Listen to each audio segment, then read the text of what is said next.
Ladies and gentlemen, we've got a strange video of Barack Obama surfaced yesterday. I thought originally, when the first time I saw this video, I thought it was from like 4 or 5 years ago, but this just happened. Obama says Republicans are the ones who rig elections and weaponize the justice system while speaking at some democracy forum, probably some liberal elitist dinner. The comment was so outrageous that Obama could barely get the words out of his mouth. And Obama, it's not just this comment, it's mainly the stuff before the election as he was campaigning for Harris. He's taken a lot of heat for blatantly lying about Trump and Trump's potential agenda. And a lot of people, even independent people, are saying, we thought Obama was above that. So there was kind of that narrative going around about Obama, who's just a partisan hack, totally lying. We already knew he was a partisan hack. But by the way, I shared an X post earlier today. I was able to see via something on Reddit the overall opinion of independent Americans and their view on the economy. And a lot of liberals have to get it through their head that Obama was not liked towards the end of his second term. The economy was very stagnant. Independent people had a minus 20% or minus 20, like a 30% approval rating on the economy going into that 2016 election. And then remember what they've done, what they did when Trump had a good economy is they said it's because of Obama. Well, no, the economy was extremely stagnant. Trump kickstarted it once again in 2016, 2017 when he got in. And so many people loved that Trump came in because he was a businessman. And that's why the economy immediately pumped up more so than it normally does when Trump won that election against Hillary, because it was such a shock. Everyone thought Hillary was going to win it.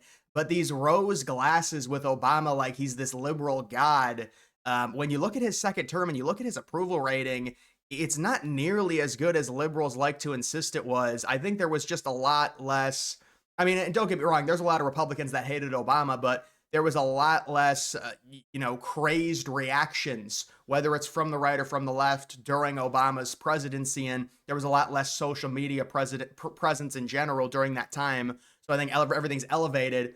A lot of people hate Trump. A lot of people love Trump. They look back on Obama with more nostalgia. I mean, Trump got some nostalgia too heading into this election. We wanted to go back to prior to 2020, but just that narrative that, oh my God, the only reason Trump had a good economy was because of Obama. That's totally false when you look at the numbers and the overall GDP growth that stagnated, and it reflects the opinions of independent people in this country. But let's get to the actual stuff here. Obama speaking and saying that now Republicans are trying to rig elections, because that makes total sense, right?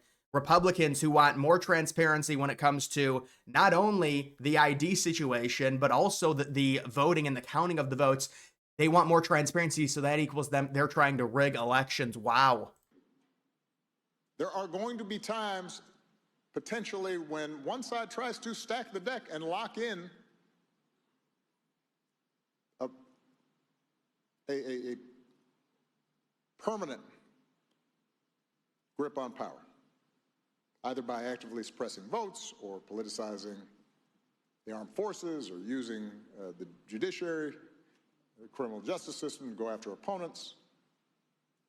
And in those circumstances, pluralism does not call for us to just stand back and say, well, I'm not sure that's okay.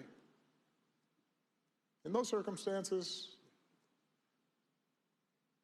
a line has been crossed, and we have to stand firm. Okay, well, that really wasn't that really wasn't him insinuating they would rig elections. I think he's more so talking about, and this is the Democrat fear mongering you'll hear now ever since Trump won, even before he won, the fact that Trump has the Supreme Court now so distinctly in his favor.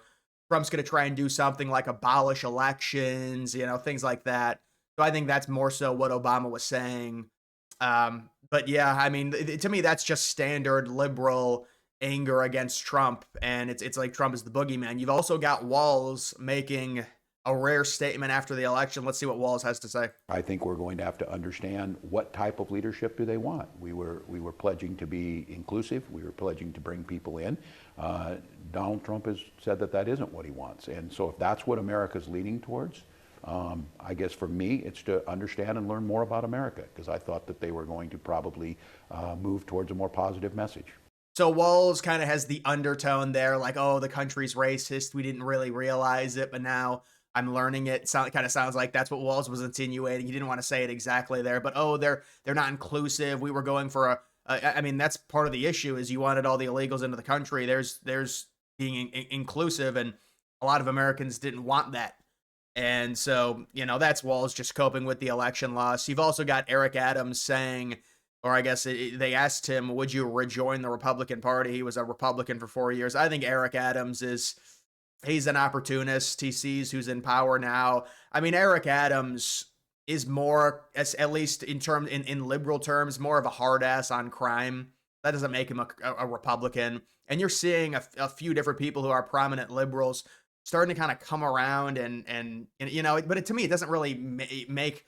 Although to be fair, he was saying that New York City had a crime problem and the immigration is just the migration in New York City is just terrible. I don't know how many illegals they had, but wasn't like 200K or something like that. It's just totally unsustainable. And so you could understand him saying, well, at least Republicans want to do something about this. Democrats don't. But I mean, to me, it's just really weak, especially after the election to now try and buddy up to Republicans after everything that happened, And again, he's not the only one that's been doing it. We've seen it from a few different people. You've got Kamala Harris simply sounding totally drunk in this video. And nothing can hold us back. Nothing can push us down. Nothing can defeat our purpose or in any way damage our spirit.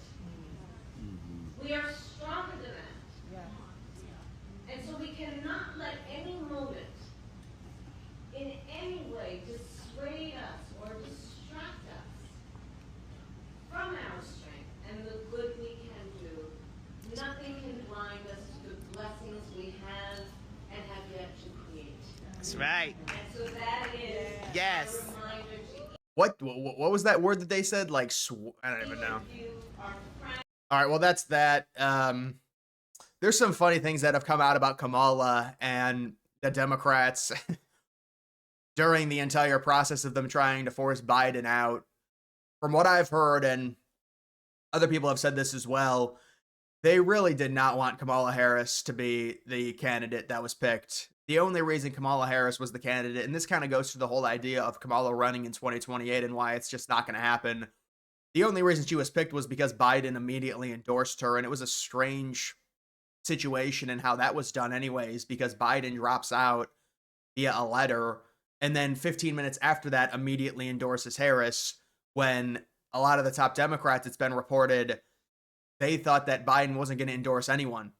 And you would kind of have this open, Democrat convention, and it would give Obama a lot of power. It would give other top Democrats a lot of power, like Jeffries, and it ended up not happening. You'd have Schumer, you'd have Pelosi. I mean, those were the ones, especially Pelosi, trying to force Biden to step down. And it's also come out, I mean, there was video of Pelosi back before this whole thing happened, before the first debate.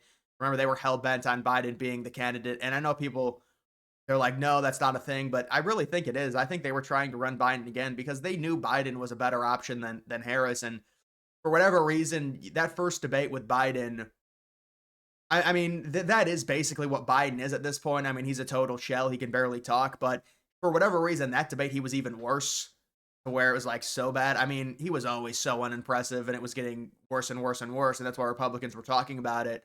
But it's just kind of interesting how they wanted to force Biden out, but they sure as hell did not want Kamala. And the only reason it was Kamala was because Biden immediately endorsed her. Now, why he did that, maybe because he was pissed off at the top Democrat establishment who still fully control that party. Although I think you might see a lot of younger, maybe more radical liberals get involved. And maybe they push the party further left, which would be a big problem for them, but it would enable Republicans to go even further right.